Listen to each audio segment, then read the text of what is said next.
You're listening to Underground History, a collaboration between Jefferson Public Radio and the Southern Oregon University Laboratory of Anthropology, or SULA.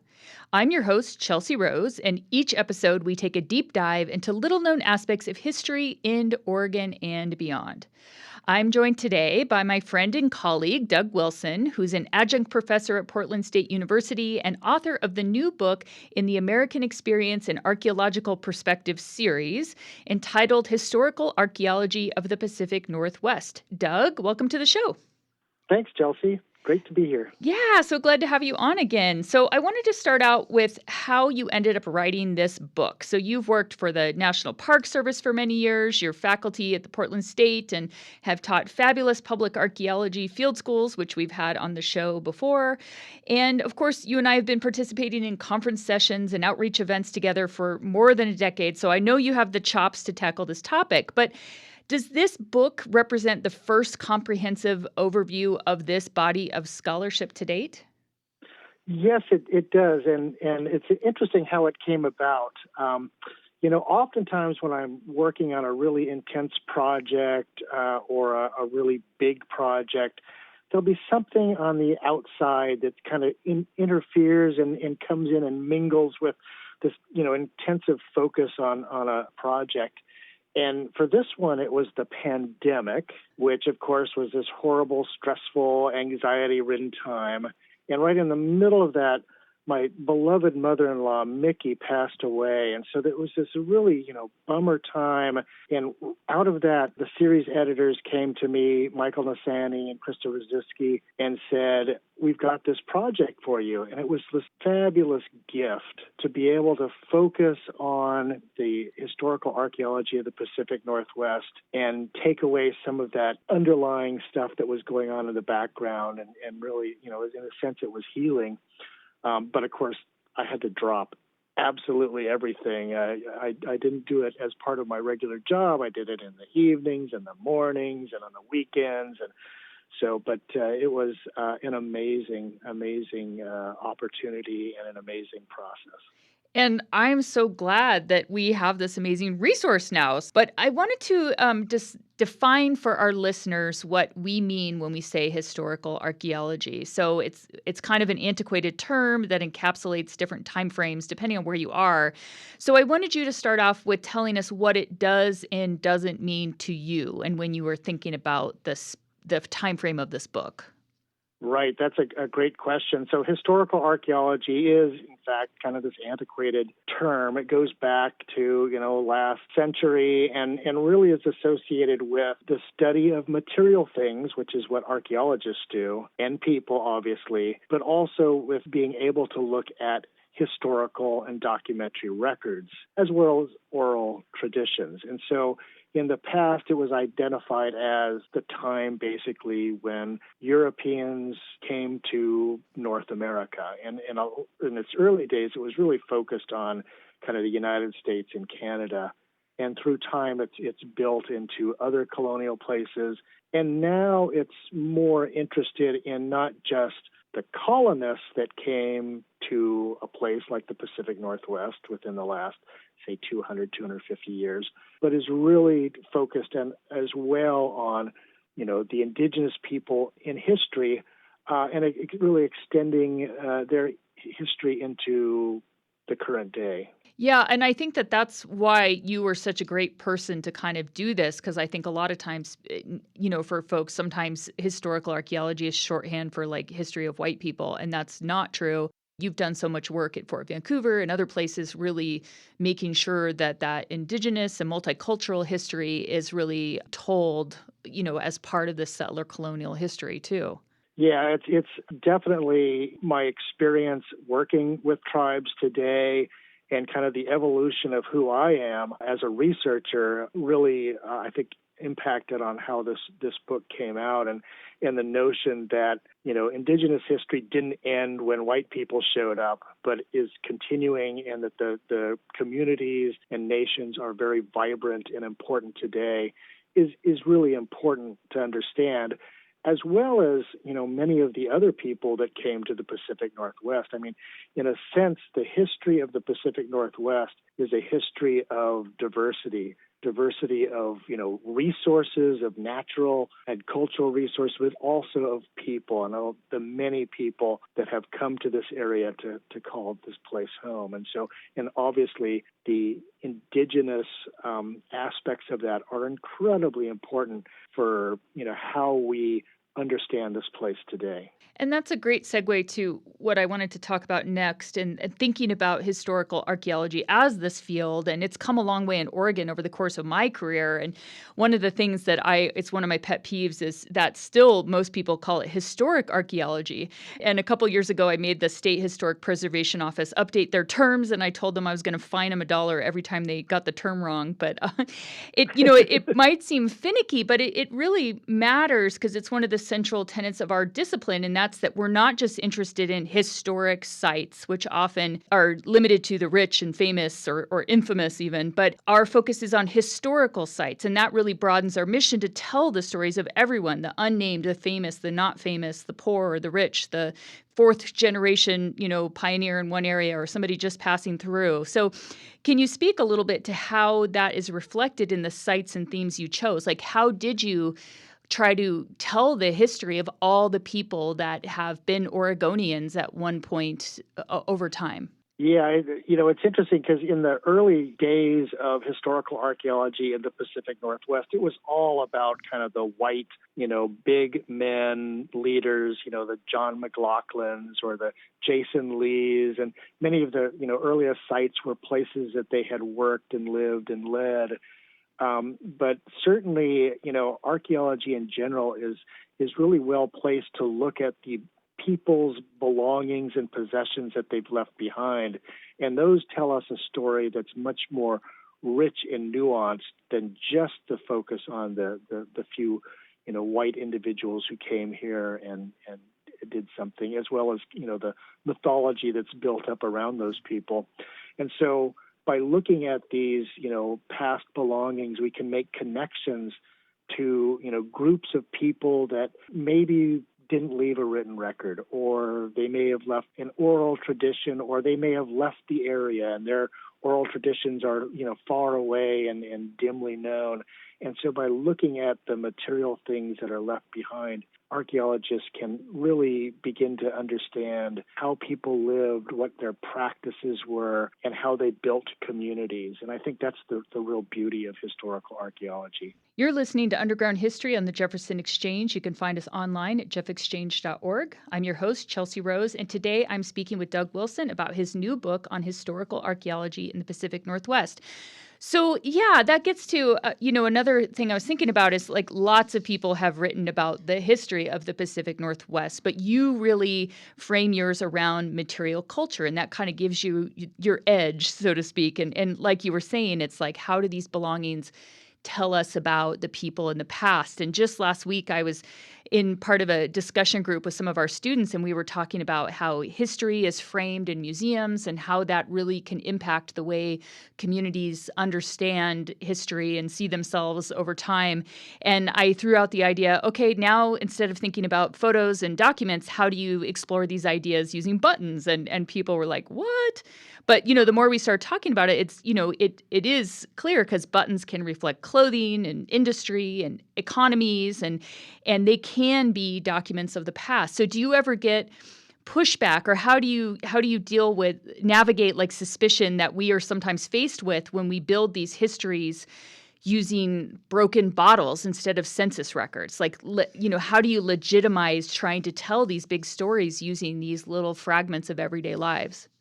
Yeah, well, I think, one of the good things about our profession is its ability to tack between oral traditions, oral histories, the documentary record, and things. And so we can, learn about people the way a historian would traditionally learn about people, but also we can compare that with the things that they leave behind. And so, when we, for example, find buttons at a Chinese laundry, it can mean, they were fixing clothing, but it also can mean they were using those tokens to play games, which we have from the documentary record. And so understanding the different, ways in which, buttons can reflect, people's adornments, what they choose to wear, which, think of military buttons. That's like this huge thing about status and place and role in the military. But also they can become part of a resistance to, say, the white culture that's trying to suppress gambling, say. And I think too, like sometimes we navigate this liminal space between all these different types of resources, but when people ask me like what's the difference between like a historical archaeologist and a historian, sometimes I feel like we're more touchy-feely. Like historians, not all, but some of them tend to really be grounded in names, dates, facts, those kind of things to tell this narrative, and we're just more like, what does it mean, this identity, or some of these other things that I think we're comfortable exploring even if nobody wrote it down. Like, I think that's one of the things that the freedom that we're given as historical archaeologists. How do you feel about that? Yeah, I agree with you. I think the way that we perceive the world is very different, and it leads to different questions, and it leads to different understandings of the past. And I think it's really important to have that understanding, that what we call materiality, that understanding of the material world is really important in our lives. And I think historians have begun to kind of see that whole aspect, but it's a very different way of approaching things, and social science versus humanities, and so it's good for us to learn about each other's work for sure, because it leads to very, very different perspectives, and I think maybe a truer and fuller perspective on the history. Yeah, I think you're right. Like collaboration and the importance of interdisciplinary, conversations and reading the literature from historians versus archaeologists can be really rewarding, I think. This is kind of a broad question, but when we think about the historical period in the Pacific Northwest, it's really distinct from other regions in a lot of ways. You have the Southwest, the Northeast, the Southeast, and all these areas would have had different indigenous peoples, different environments, different foreign interests. And so the settler colonial process played out in different ways. So what do you think is the defining characteristic or narrative, I guess, of our region when compared to other parts of the U.S.? And so I guess I'm asking what the so what of the book is, like why you felt it was important to frame this part of the U.S. to tell this story. Well, it's an interesting question. It's first of all, it's immense. It's an amazingly large space, and me including British Columbia as well as Oregon and Washington and Idaho.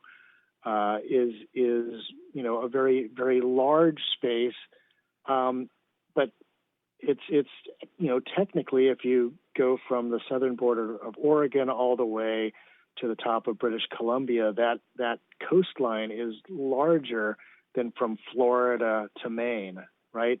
So first characteristic is it's giant.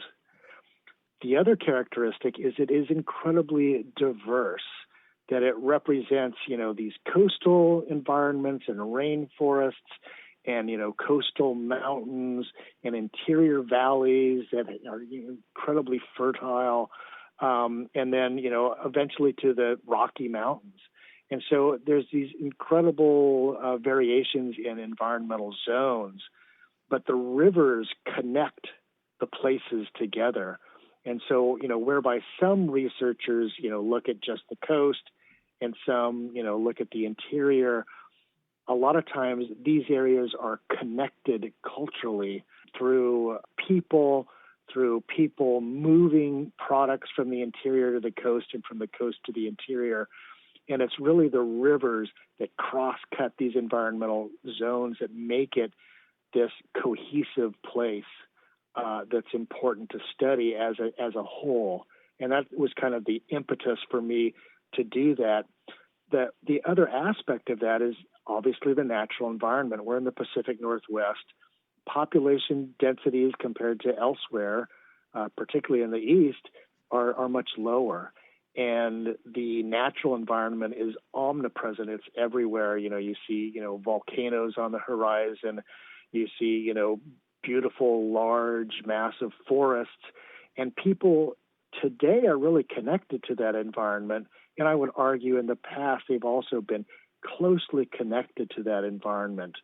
They've had tremendous impacts on that environment, but they've also, the reason that they've been here is tied somehow to the environmental reality. So I want to follow up on what you were saying about the importance of rivers and the ways that they connected communities and areas. I remember several years ago, I was doing a project way up the Siuslaw River, and we came across this area where there was just huge amounts of brick. And I remember we figured out that it was from a ship that came in, and it was ballast that was from the San Francisco earthquake.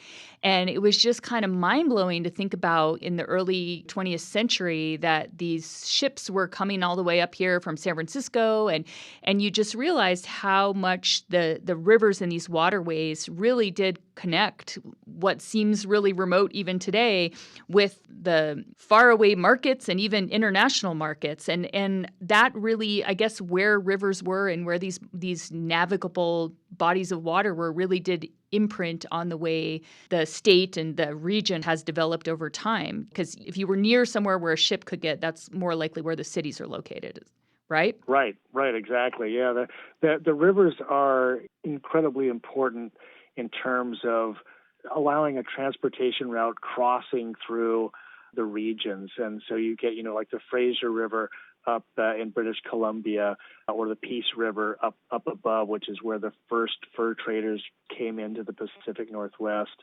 or obviously the Columbia River that, crosses multiple mountain ranges. And that afforded this transportation corridor that, not only, for time immemorial indigenous people were using to cross back and forth, but also became part of the whole, settlement and exploration. So some of the earliest fur trade forts are right on major rivers and on the coast. So, Fort Astoria, one of the first fur trade forts in Oregon, was settled right at the mouth of the Columbia River in Astoria, Oregon. And that was because of the importance of the river, the ability to bring in ships and supplies, and also to be able to move people into the interior to work with the tribes and to trap animals. It's so interesting. And I think, too, about how as transportation changes over time, some of those places fall out of favor, like Scottsburg, which was the farthest east you could get up to Umpqua, was a really important, hub for a while. And now it's been surpassed by I-5 and other, people don't think about that as an important regional center anymore.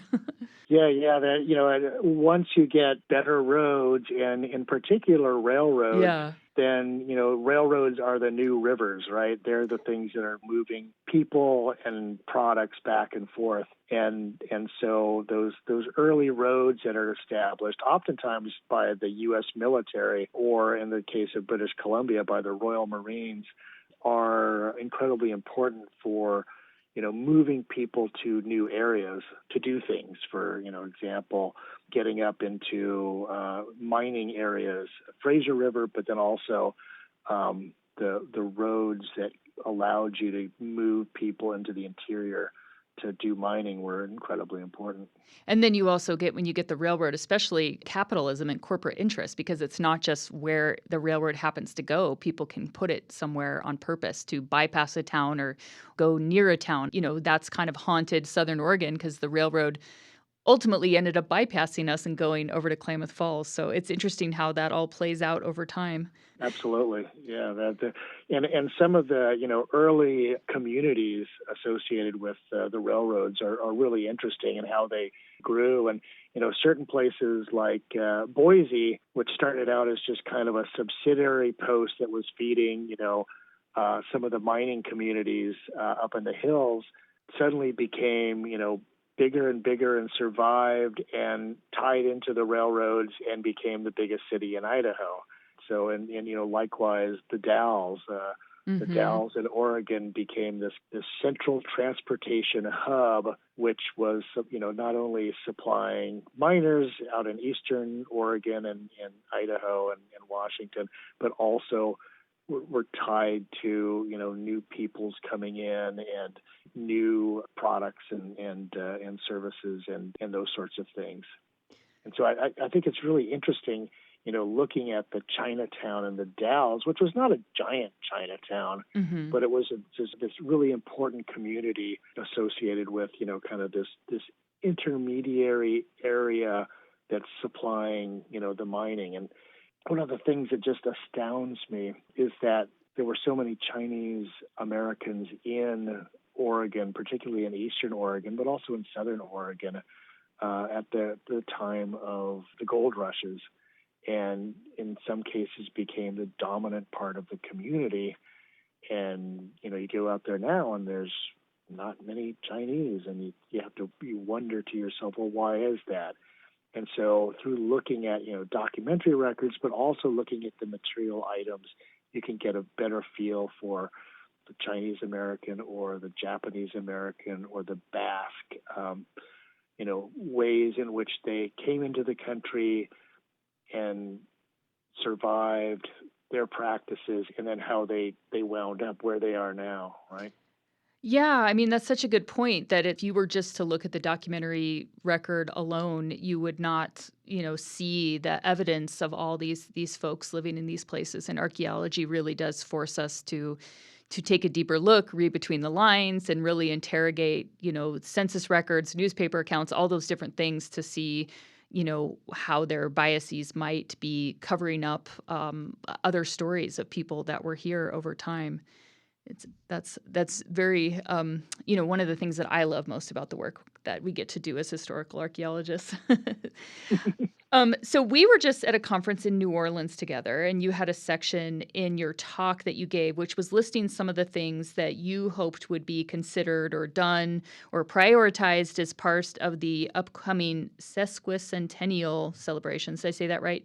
250th anniversary of the U.S. that's coming up in 2026. So can you share a little bit about what you were talking about then and what you think should be priorities for us in Oregon? Because I think a lot of people, when that anniversary comes up, they're not thinking about Oregon and the Pacific Northwest as really having much to say on the subject.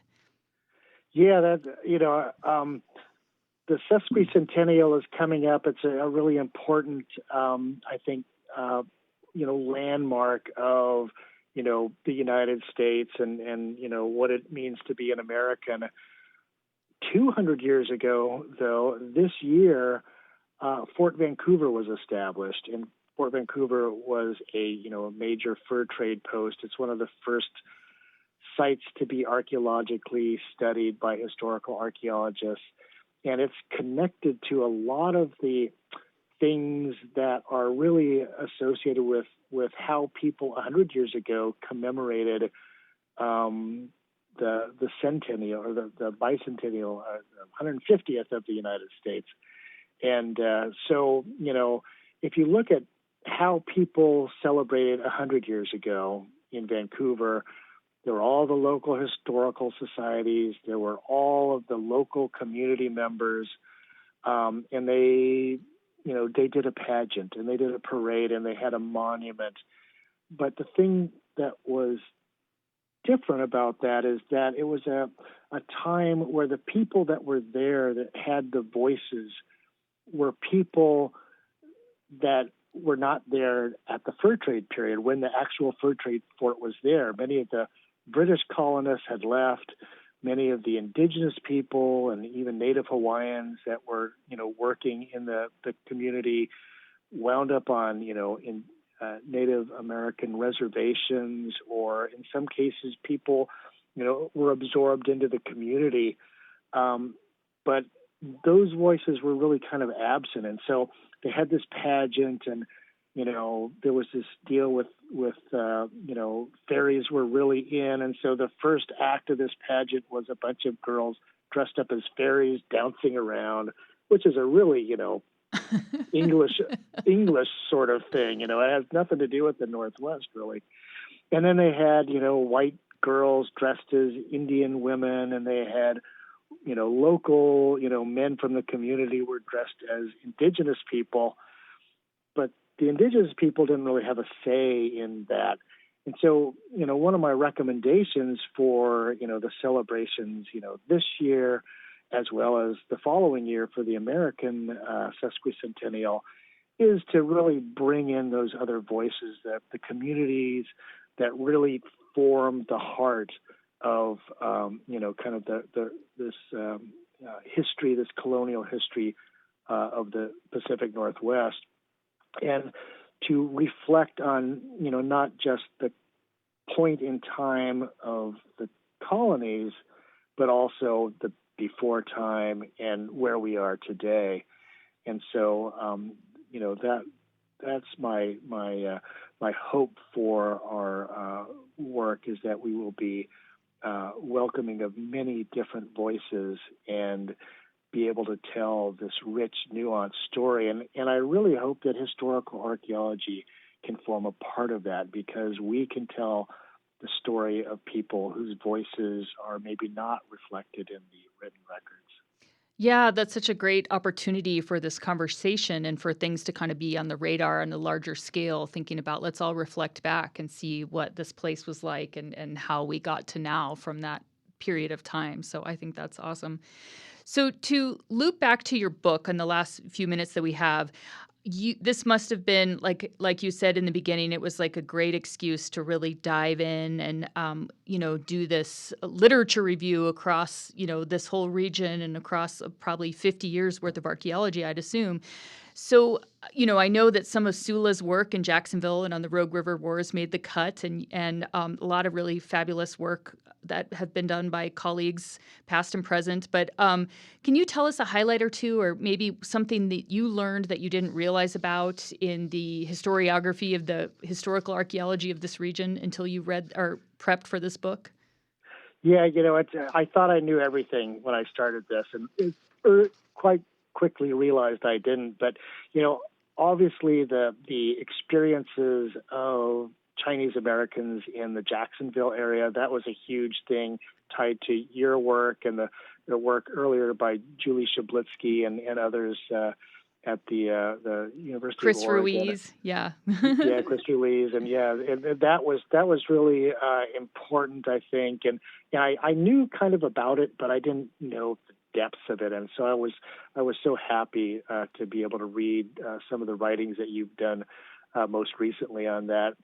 And then also, I think some of the important aspects of the Rogue Indian War that were, really, I kind of had followed along with those as well, but didn't quite realize the depth of the work that you and some of your colleagues have done, Mark Tedescoff and others, including, many of the tribal people. Yeah, Robert Kenta has done a lot of work with that too. Robert Kenta, and I think there's some folks from Grand Ronde even that came down, and that work is like really important, and it provided all these really marvelous nuggets to really be able to tell the story in a new way, and hopefully it came across as something new in the book. So, but that was those two elements are really some fabulous work. And I'll also mention, work on that's been going on for decades now in Klamath Falls, looking at a Klamath tribal community from the historic period, and Chris Ruiz and Tom Conley and Doug Doerr involved in that, and as well as the Klamath tribal people as well, and that was really interesting to see some of the aspects that we would look at if we were thinking this was like a logging site versus knowing that it's a Klamath tribal site, and to be able to build in that understanding of what the environment means to Klamath people today, as well as what it was in the past. So I think those are really great. Yeah, and what I'm hearing here is this was a good excuse for you to look south and think about what we've been up to down here in Southern Oregon. So, Yeah, I've done a lot of work in the South, but it was many years ago, and so yeah, hopefully we'll just continue that. yeah. No, that's great. Thank you so much, Doug, for being on the show. That wraps up this round of Underground History on the Jefferson Exchange. Be sure to pick up your copy of Doug's book and keep your eye out for events and resources coming out as we approach the 250th anniversary of the U.S. and the 200th anniversary of Fort Vancouver. I'm your host, Chelsea Rose. Our show producers are Natalie Golay and Charlie Zimmerman. You can find this episode and many more wherever you get your podcasts.